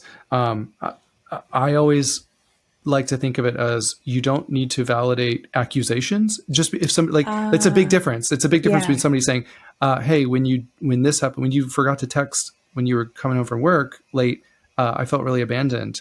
That's a big difference between like, you never think about me. So that I would not tell somebody you have to validate that. No, because, and you wouldn't want me to say, that's not true. You're right. I'm a terrible partner. Exactly, you would never want me to do that. That's also not healthy. And people will respond like that. And that's also not healthy. I've responded like that before, for sure. Yeah. Some people will in my worst moments. I like to say that there's like two sides of the coin. Like you can have pride where it's like, I'm better than everybody. I don't need to deal with this crap. But you can also be on the other side of the coin, which is not humility, which is just like self-deprecation. Like, you're right. I'm such a terrible person. I guess you should just divorce me and go off with somebody else. That's also not a healthy way. That's also an aspect of like shutting down. Like you're not in a right headspace. You're going through a lot of things right now that are not healthy. Anyways. And the crazy thing is, when I would make statements like that, you're right, I'm just a terrible partner. Really, in those moments, I was looking for him to say, no, you're not. You know, 100%. isn't that crazy? 100%. And that's something that we really need to own. Defensiveness is so common in all of us. And we really need to dig down deep and think to ourselves, like, maybe the reason I'm so defensive is because, like, I just need, I don't know, like, I'm scared that I'm going to be blamed. I'm scared that I'm going to be seen as bad. A lot of us struggle with that. And that's why the moment somebody even comes to us vulnerably, there's something that rises up in us like, I'm not bad. I'm not bad. Listen, I'm not bad. And they're like, I didn't call you bad. You called you bad. Does that make sense? Like, we have to totally own makes that. sense. We have to own that. Like, I have to own that myself. I'm like, oh, she's not actually calling me bad. I just feel like she's calling me bad. Totally. And you can do a lot of damage with that. And you have to pay attention. Like, we all have to pay attention to that. So anyways, let's move on. What's the next topic? I don't have any more. I was just reflecting on what it, okay. We've got another one in us. I just, this has been such a meaty episode. I just love it. I know. That's why I was so excited about it. Yeah. All right. I promise I'm going to finish up soon because people, it's been at least an hour and 25 minutes for you. If you're still around, thank you so much. I really hope we're helping you in some form or fashion, but we do need to talk about repair because repair is like everything. Like repair is everything. We've gotten through all this. We've gotten through all this other stuff.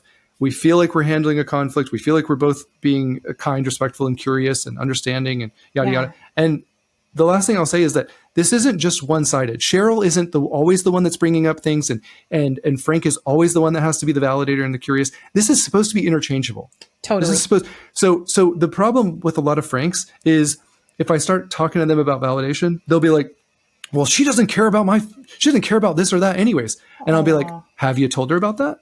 And then no, because she won't, this is how she'll respond. She'll respond in this toxic way. I'm like, well, you also deserve validation, Frank. Like you also deserve to bring up something. And for her, so these roles need to be interchangeable. You cannot just expect him to be always the listener and always watch what happens when he brings something up to you and you immediately pivot and you get defensive and you start to say, I couldn't tell if your headphones died, but sorry.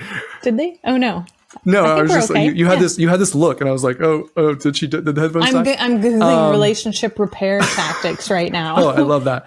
But you have to be really careful, the Cheryls of the world. I'm talking to you because watch what happens. You expect a lot of validation. You expect a lot of empathy. You expect for him to drop everything and be curious and listen. Watch what happens when he actually turns the tables on you and tells you something vulnerable. You will immediately find yourself getting defensive because you're not used to that side. And you will find that it's really difficult to lead with curiosity and not defend yourself. And so anyways, it's fascinating, but these roles are interchangeable. So they are. I think it's really important that both partners are making repair attempts too. That it's 100%. It's not just one person's job to say, all right, the fight is over. We've done our thing. Now it's repair time.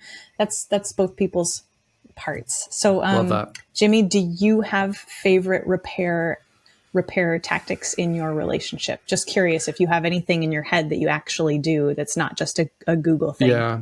So, well, one, just being curious and trying to validate and like that's a repair attempt in itself. Like a repair is just anything that we can do to keep this on a healthier path. And, right. So all the things that we talked about earlier. Well, how about pretty much all the things? Humor is a big one. I know you're going to say humor. Yeah. Because Chris is really good at that. Yep, He's really good at that. It is. It's true. I always appreciate it, no matter how tense as long as it's appropriate. Well, it's not always appropriate. Well, that's true. But no matter how tense and uncomfortable things got, he's always somebody that brings us back to a happy, fun place with something clever or something silly. He's really good at that. I kind of feel like a robot sometimes because I feel like we would just figure the conflict out and then go back to not doing the dishes and eating crackers, whatever it is that I was doing with my day. This episode brought to you by Saltines. Saltines, yeah. But honestly, he's so great with the repair through humor. I guess my repair after our argument would also be I'm really good. After, not to toot my own horn, but after we have some sort of conflict, I'm usually good for like an hour later. I'm going to send him a really, really sweet text message. He's not into texting, but I'm I was about I'm to a say, words. he hates texting. He So hates texting. I know he congratulations. does. I know. Thanks. But I know that he loves compliments. So I really am like, He'll he's read gonna it have because to of that, read yeah. it because I'm not gonna say it out loud after a fight. But I love that. but I love that. will say, like, sometimes I'll say specifically, thank you so much for noticing that things got heated. I really think you're very good at that in ways that I'm not. And yeah, I love and that. that means a lot. Thanks for reminding me though too that I need to say that with my words instead of with my phone, because that's better for him for sure. You touched on a really good repair, which is people taking accountability. When both people take accountability, like, it really softens the conflict. Like when Emily and I get into a conflict, which doesn't happen that often, like most of them are like today, where one of us just brings something up that's bothering us, the other tries to be as best they can curious and vulnerable. I mean, validating. But we get into our, once a quarter, we get into our where we both get back out of our frontal lobe and we just start being nasty. And I don't know what I was going to say about that. Oh, the repair attempts. When one of us is able to take accountability for something, and we're just like, even if it's just like, yeah, I could have done that better, and the other person reciprocates that, where they're like, well, I could have done this better. Yeah. That is such a good moment. That's a big moment. I live for those moments where it's like, where we both just kind of like, we're mature and we took accountability in some area, and the other person reciprocated. And that reciprocation is so... I could have done that better too. Yeah. Yes. I love hearing that. Regardless of which person I am in the dynamic, it's just such a great moment. If your partner ever just admits they could have done something better, just throw them a bone and say something that you could have done better too. It will make them feel so like, oh, I'm not the bad guy here. I'm not the bad girl here. Hey, also, after a big conflict or argument, when things are back to normal, I like to find the things that mean something to him, the things that fill his love tank. And I make an extra effort to do one of those things that I might not normally have done. Oh, that's sweet. He loves it when I cook things for him. The longtime listeners know how much I hate cooking, and he knows how much I hate cooking. So I think I get extra bonus points when I cook him something really great after an argument. He knows that that's part of me saying like, I screwed up, and I'm really like, I want to show you that you're important to me. I love that. I want to reconnect. Yeah. And that's when I get my best text messages from him as well. He hates texting, but if we have about to say, he texts you? Wow. If we have a terrible argument, he'll send something really nice afterwards. Usually. Oh, yeah. That's sweet. Can we touch briefly on apologies? Because I just want to say, from my perspective, I'm sure you'll have plenty to say on this, but when we apologize, it's so important that if we've done everything that we're supposed to do, which was we understand, because it's not, I don't think it's right. Sometimes people apologize for things they don't even understand. They're just like, oh, I'm sorry. But really, you don't even know what you're sorry for. So I like to ask questions to understand what this person's experience was, what this person is feeling. Then I repeat back to them. I summarize what this whole thing.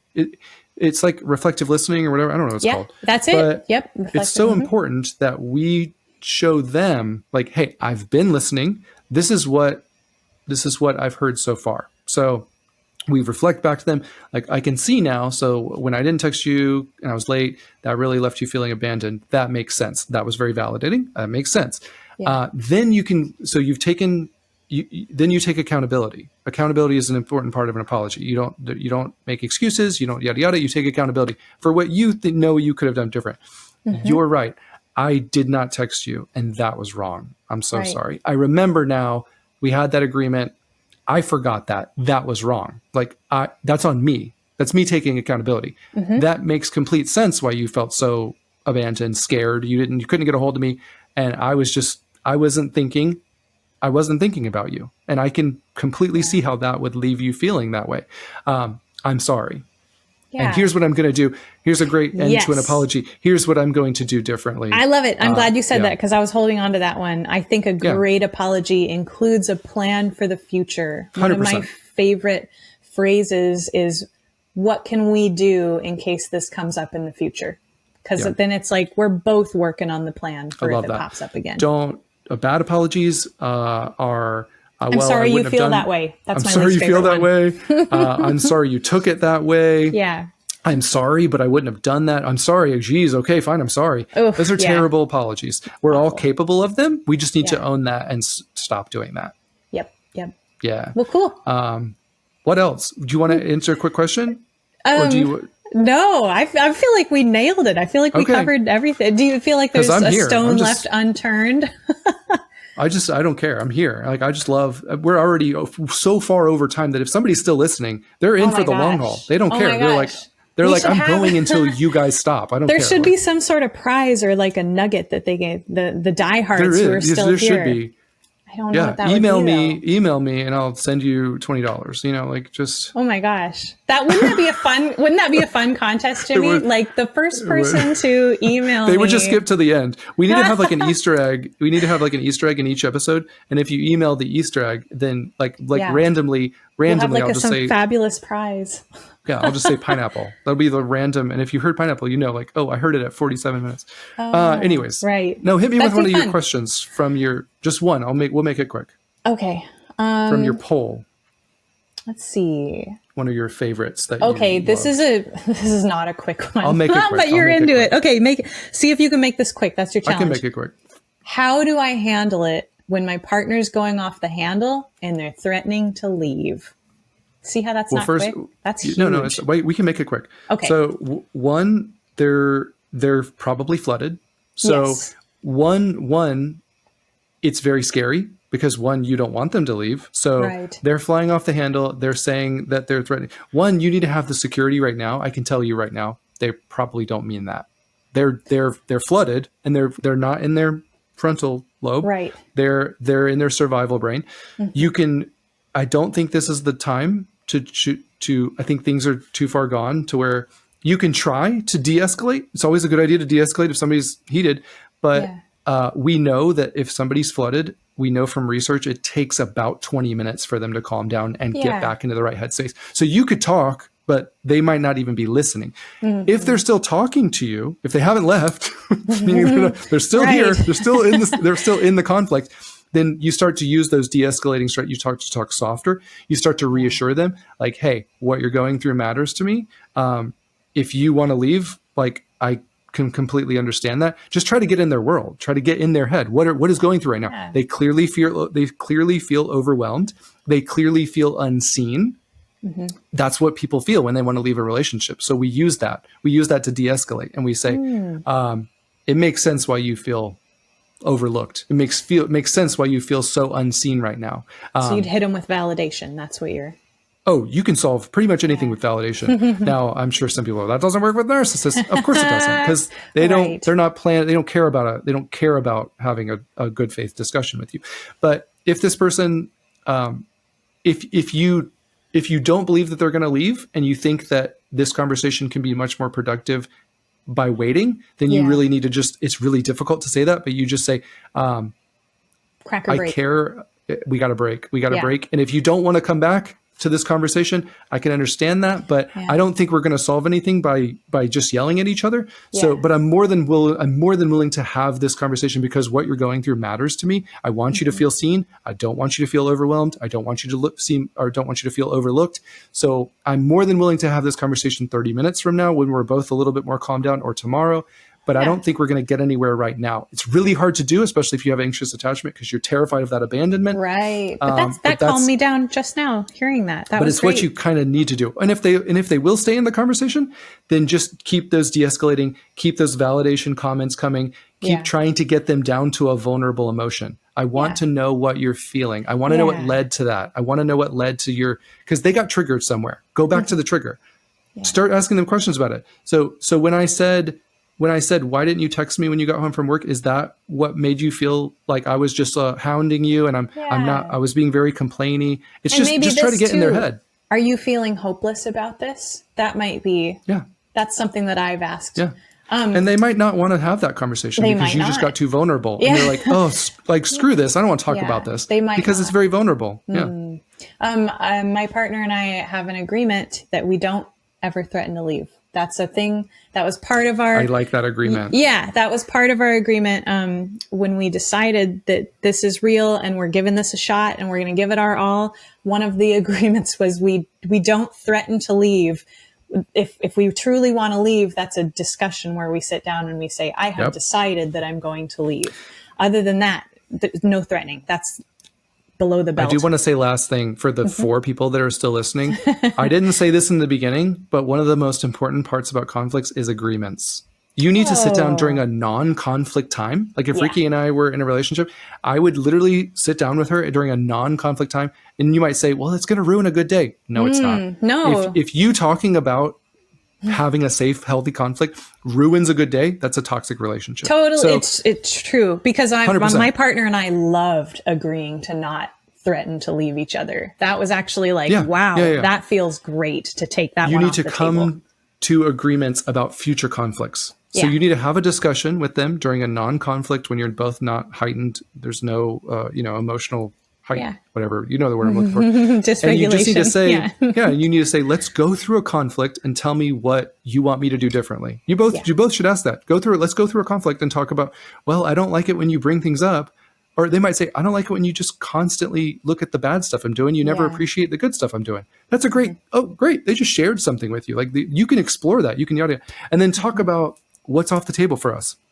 Name calling, like passive aggressiveness, criticism, blame. Talk about all that stuff. Like, and if those things pop up, it doesn't mean like, this is a complete deal breaker. For us, it doesn't. Those things pop up because we're human and sometimes we violate our own agreements. 100%. And if those things pop up, we have a plan. Okay, this argument has turned, it's too loud. This argument has suddenly devolved into name calling. That's when we take our 20-minute break and we calm ourselves down. And then usually also, if somebody's in violation of those rules, they are obligated to apologize for that as well. I love that. Yeah. I love that. I think we touched on so much. I could keep going, but at the same time, maybe I should leave the 4 people who are still listening wanting more. Maybe. I think Ricky's like, nobody's listening to me. I know. No, I think there are diehards. There's folks who are still telling me that they've heard every episode. When we take a long time. This is a good one. This was a good one. When we take a long time to kick them out, to kick the episodes out onto the YouTube page or Spotify, people are like, I miss you guys. And it's because, man, thank you so much. It's because I'm so sorry for people who, it's because I'm the one that does all the editing and I have to put it all together and make sure that it, for now. Yeah. But the reason that it takes so long is because I have 4 kids and it's difficult. I'm a stay-at-home dad, so it's difficult sometimes. Yeah. We love making these and we love the feedback. If you guys are here, Jimmy, just for the folks who made it to the end of this one, let's put an Easter egg in the next one. You get $20. I love that idea. We should put an actual Easter egg in the next one. So love that. So how about this? Only the folks who are listening at the very end of this episode will know this. Oh my gosh, this is hard. This is like an impromptu contest. In the next episode, we're going to have a code word. Yes. And what is it? when you hear it, it's definitely pineapple, because you already used that, right? Absolutely. Love it. Love it. Okay, we're going to find a way to sneak the word pineapple into the next episode. Yeah. If you email us the timestamp of the word pineapple in the next episode, there will be a prize. That's all I'll say, because we don't have it figured out yet, but it's going to be a prize for them. I will pay for you to send them your new book. I'll pay for that. Really? Might be expensive, but I don't know. It's only expensive if they're outside of the US. So please be in the United States for this. This only applies to people who are in the US. Sorry, I'm so sorry. No, it's cool. That's it. How about this? When the PDF comes, I'll send it to you for free. How about this? I will up the ante. If the listener who hits us with that first is outside of the United States, I'll cover that expense, the shipping. It'll be fine. Wow, that's so nice of you. But there also needs to be some sort of a limit. I don't want 50 people emailing me. Anyways, it's just for the one, right? The one? What do you mean? Oh, I see what you're saying. Literally anybody who. How would they know who the winner is? Oh, because it was the first person to email. See, I'm not very good at this. Oh, no, I love it, Jimmy. To email the other person. Sorry, you lost. No, that's it, you guys. Okay, we're redoing the terms right here. There will be a prize. Okay, there's going to be some sort of a prize. No, I love that though too. I have a new book coming out, and if you can email us the timestamp of the word pineapple in the next episode, you get a free book. There it is. Oh my gosh! Wow. There it is. I'm covering half of that. I'm covering half of it. With a limit of 50. I don't want to send more than 50 out. That starts to get really expensive. I love that. Okay. For anyone who stayed to the end, thank you. You get a free love book? you. We Yeah. appreciate you. And we do. Free books aside, and I hope you this guys helped. are awesome. I really think this stuff helps me. This stuff helps. It's just a reminder. Conflict is so important. It's navigating this is essential. I really hope and pray that you have a partner who cares about this as much as you do. Because at the end of the day, if you can both even just try to do the things that we talked about in just this hour and a half long episode, it can change your entire relationship for the forever going forward. Totally. And huge shout out to the couples who are listening to this stuff together. That is amazing. Like, love what couple goals is that? Like, you guys are doing the car. Work. That's the work. That's the work. Yeah. We salute you guys for sure. You try to eliminate destructive conflicts, and you guys try to get that right to where our goal is just connection at the end. Our goal is just understanding at the end and loving on each other. And then you infuse that positive stuff where you're really trying to, dude, you can move mountains in your relationship. You are going to feel so much more connected. You're going to feel so much more vulnerable. Your trust levels are going to go through the roof because you're like, I trust them. The whole, for anyone who's listening, the whole point of this is we all get in paths of connection dysfunction. If you can try to create a new path, which is very difficult. It's like a road versus the woods. Right. Your goal is to create this new path in the woods.